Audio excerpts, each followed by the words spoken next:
नमस्कार, मैं जितेंद्र चतुर्वेदी।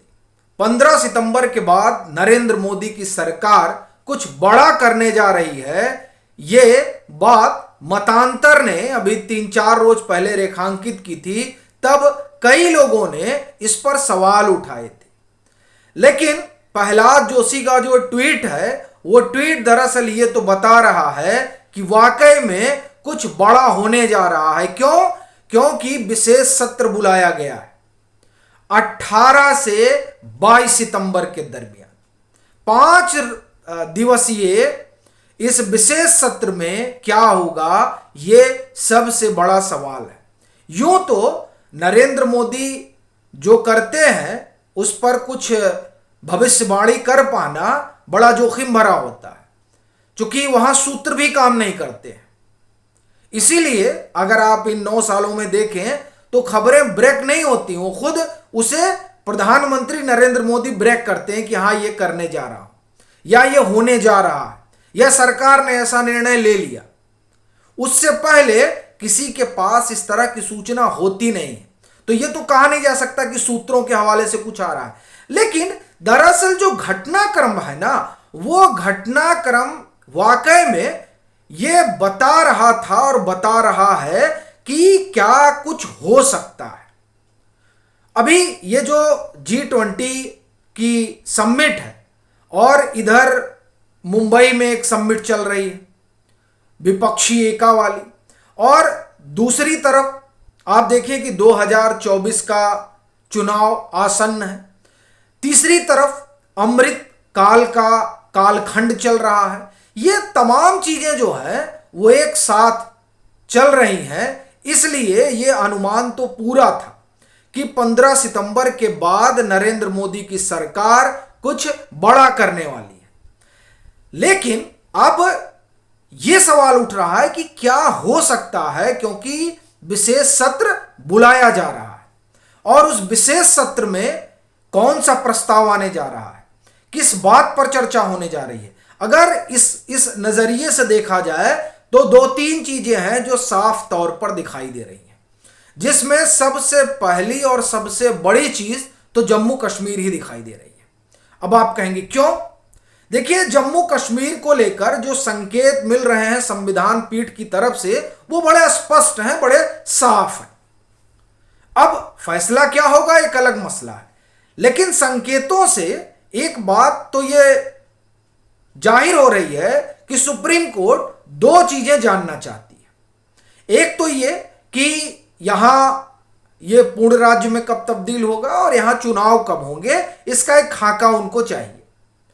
हालांकि खाका सरकार ने 13वें रोज जो बहस हुई उसमें कहा कि अभी इस तरह का कुछ हम नहीं दे सकते, लेकिन ये जो यूनियन टेरिटरी वाला मसला है, केंद्र शासित प्रदेश, ये एक अस्थायी प्रबंध है, यानी इसे पूर्ण राज्य बनाया जाएगा और यहां पर चुनाव भी होगा। और इस लिहाज से सुप्रीम कोर्ट में यह भी बताया गया कि कानून व्यवस्था की क्या स्थिति है, और उसको डिटेल में भारत सरकार ने सुप्रीम कोर्ट के सामने रखा। अब आप देखिए, जब भारत सरकार सुप्रीम कोर्ट में तमाम चीजें बता रही है जम्मू कश्मीर से जुड़ी हुई, जब सवाल यह उठता है कि चुनाव कब होगा, तो इधर सारी चीजें बताई जा रही हैं और उधर संसदीय कार्य मंत्री का ट्वीट आता है कि 5 दिन का विशेष सत्र बुलाया जा रहा है। अब इधर बताया जाना और उधर ट्वीट आना, यह महज इत्तेफाक तो नहीं हो सकता है। तो यह मुमकिन है कि जम्मू कश्मीर से जुड़ा हुआ मसला हो, और मसला यह भी हो सकता है कि यह जो पाक ऑक्युपाइड कश्मीर है उसे लेकर कुछ मसौदा हो, क्योंकि पाक ऑक्युपाइड कश्मीर पर चर्चा बड़े दिनों से चल रही है कि वहां कुछ हो सकता है। तो क्या वाकई में कुछ हो सकता है? फिर चीन, अभी राहुल गांधी लद्दाख गए हुए थे, लद्दाख टहल वहल कर वो आए और उन्होंने बताया कि साहब चीन यहां चला गया, चीन वहां चला गया। तो क्या उसको लेकर भारत सरकार चर्चा कराएगी और बताएगी कि दरअसल घटा क्या, क्या हो रहा है? और एक मसला यह भी है कि जिस तरह से भारत की अर्थव्यवस्था को अस्थिर करने की कोशिश चल रही है विदेशी ताकतों के जरिए, क्या उस पर कोई श्वेत पत्र लाने वाली है भारत सरकार? क्योंकि देखिए यह मसला बड़ा गंभीर है। अभी जब हम आपसे बात कर रहे हैं तब एक और रिपोर्ट आ गई, वो हिंडनबर्ग सरी की। और वो रिपोर्ट क्यों आई, कैसे आई, इस बात को लेकर पहले तमाम तरह की चीजें सामने आ चुकी हैं। यानी ये जो कोशिश है, ये कोशिश उन मुनाफाखोरों की है जो दूसरे के नुकसान पर अपना लाभ कमाते हैं। तो क्या इस मसले में कुछ सामने आने वाला है? और देखिए ईडी ने भी इस पर जांच पड़ताल की है, जिसमें कोई 16 कंपनियां हैं जिन्होंने इस शॉर्ट सेलिंग में अपना मुनाफा कमाया। तो क्या उसके जरिए ये जो देश के भीतर विदेशी पैसे पर खेल चल रहा है, उस खेल पर कुछ बड़ा खुलासा करने जा रही है सरकार? देखिए ये तमाम चीजें हैं जो ये बता रही हैं कि दरअसल आने वाले दिनों में जो विशेष सत्र बुलाया जा रहा है उसमें सरकार करेगी क्या। लेकिन जो सबसे बड़ी चीज हुई है वो ये कि ये जो मुंबई में अपोजिशन मीटिंग चल रही है, उस मीटिंग में अब किसी को ठीक से नींद नहीं आएगी और ना ठीक से कुछ कहा जाएगा। क्यों? क्योंकि अब न मालूम क्या धमाका करने वाले हैं नरेंद्र मोदी। और मोदी सरकार का ट्रैक रहा है चौंकाने वाला। नोटबंदी किए, चौंक गए सब। सर्जिकल स्ट्राइक हुई, एयर स्ट्राइक हुई, पता ही नहीं चला किसी को। 370 हटा लिया गया, किसी को कानो कान खबर नहीं हुई। अभी देखिए इसी पर रोना पीटना हो रहा है कि आप ऐसे चले आए उठकर और आपने कहा कि नहीं 370 हटा दिया जाएगा, बताया ही नहीं गया सदन को। यानी सदन को पहले सूचना नहीं दी गई, इस तरह का उल्हाना दिया जा रहा है। और आप देखिए 2024 का चुनाव सामने खड़ा है। ऐसी परिस्थिति में नरेंद्र मोदी क्या करने जा रहे हैं? और ये कहा ही जाता भैया मोदी कुछ भी कर सकते हैं।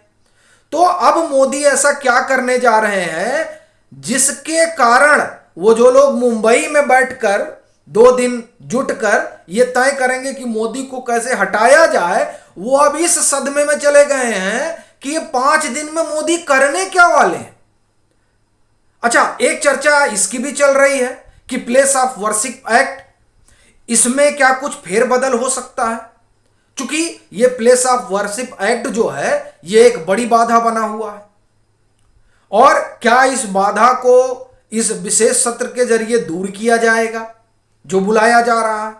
अब उसमें विपक्ष कितना तैयार होगा नहीं होगा एक अलग मसला है। लेकिन अगर प्लेस ऑफ वर्शिप एक्ट आता है और उस पर विपक्ष नानुकुर करता है तो वो अपने पैर पर कुल्हाड़ी ही मारेगा। क्योंकि तब 2024 में ये 100 सीट पाने लायक भी नहीं रह जाएंगे। समूचा विपक्ष एक छतरी के नीचे लड़ेगा उसके बाद भी।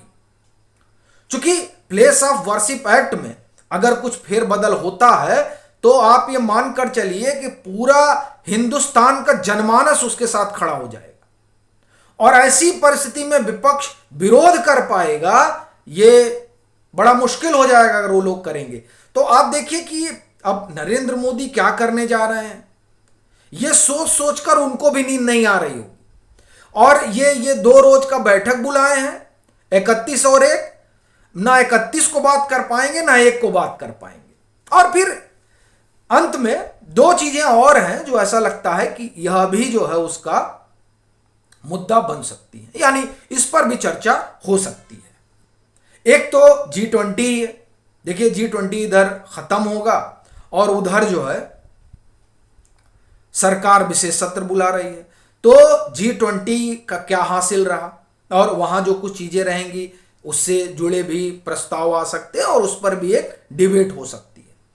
फिर एक जो बड़ी चीज है कि अभी जब ये सत्र खत्म हो रहा था तो जो न्यायिक हम ना कहें, जो कानून व्यवस्था है, कानून व्यवस्था अपने कहने का मतलब यह है कि ये जो CRPC है, ये जो दंड संहिता वगैरह तमाम बनी थी अंग्रेजों के जमाने की, उसमें बदलाव का विधेयक आया। भारत संहिता, न्याय संहिता। तो क्या कुछ उस तरीके से यहां के संवैधानिक ढांचे में फेरबदल पर बहस होगी? ये तमाम चीजें हैं, लेकिन क्या होगा ये तो सही बात है, सिर्फ नरेंद्र मोदी ही बता सकते हैं। अब प्रहलाद जोशी ने ट्वीट तो किया है, अब उनको मालूम है कि नहीं अपने को भी मालूम नहीं है, लेकिन ये तो है कि उस 5 दिवसीय विशेष सत्र की सूचना ने समूचे विपक्ष में खरमंडल तो मचा दिया है कि मोदी जी अब क्या करने जा रहे हैं। आपकी अपनी क्या राय है जरूर साझा करें। मतांतर से नहीं जुड़े हैं तो जुड़ें, वीडियो को लाइक करें और खूब शेयर करें।